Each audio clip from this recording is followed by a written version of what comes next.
Welcome. This speech is a little bit about me. My name is Benjamin Lowry, and one of the mentors that I have in my life once gave me a photo of him and I.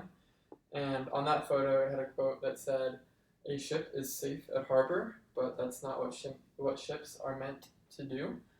And every day I see that quote on my fridge, and it's a very important quote to me. And looking back, that quote means a lot about my development to this day.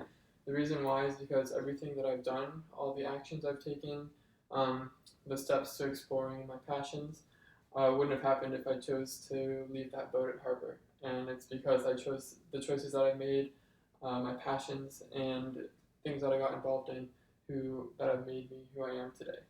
And so now that you kind of understand my background a little bit, the three main things that I'm going to be focusing on today are education and leadership, my family, and my hobbies. So I'm just going to dive straight into my education and leadership section. And basically, I started off being raised up in a household that really emphasized excelling in leadership and my education, mainly in school, even at a very young age. I was always being challenged to take harder classes and to get the best grades I possibly could. And that's just something that my family always taught me, and it became a habit for me. And my education is still highly valued to me even today, and it's become a lifestyle. And working so hard, even throughout elementary school, middle school, and high school to get to college, it's become a regular everyday for me. And that's very important because little did I know that work ethic made me a leader more than I thought. Because my hard work began to show on others around me. They'd see me working hard, and their hard work would begin to reflect that also. And so my leadership skills began to develop even without me knowing. And thankfully, whenever I was applying to come to college, my leadership skills translated into me being accepted into the Razor's Edge program. And lastly, the transition from high school to college was a very difficult decision for me because I was unsure of what I wanted to do with my education. I didn't really know what I wanted to study. I didn't really know what my career path was. And so my career, I chose to take the two things that I was best at, which I was really good at sciences. I was never as good at reading and writing as I was at math and science. And I combined it with my competitive swimming. I was a competitive swimmer in high school. And I combined those two things, and I decided to study marine biology. And that choice brought me to Nova Southeastern University. And little did I know, after my first semester at NSU, I did not like the academics of marine biology that much. I did like scuba diving a lot, but that's not why I wanted to be a marine biologist. So I actually liked organic chemistry, strangely, and I chose to switch my major to chemistry because of that. And that's kind of where I am today at NSU. I have chosen the career path of pharmacy, so I'd like to be a pharmacist in the next 4 years. But that rounds up my education so far in my life. And now that you know a little bit about my education, I'm going to go into my family a little bit. Most people, their family is the one constant thing in their life, always for them. And I can say the same thing about mine, except that my family is a little bit bizarre. Growing up, my family definitely supported me in everything I did. I talked about how they encouraged me to excel in my education and explore my passions.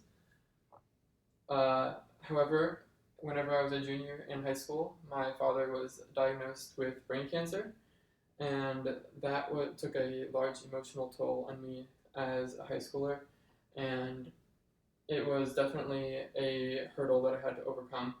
And today, looking back, it's made me a better person. I learned a lot of emotional intelligence just by the event that happened in my life with my dad, and today it forced me to grow up a lot faster than I would have liked to otherwise.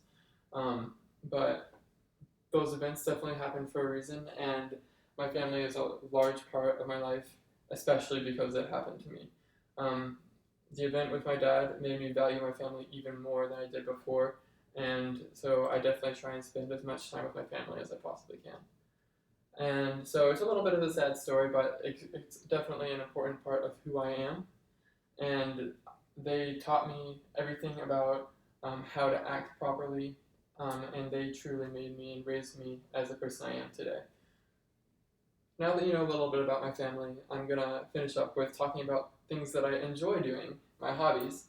And some of the hobbies that I have are all themed around basically exploring my roots and finding my passions.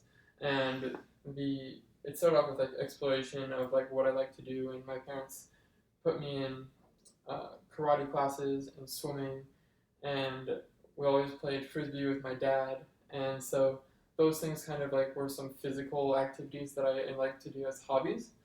And today, my main hobbies are actually playing disc golf with my father. And disc golf is basically a combination of hiking, frisbee, and golf. And it's a lot of fun. In addition, I like to go hiking too, especially in places that have mountains. I like the mountains a lot. And those two are some of the like physical activities that I like to do.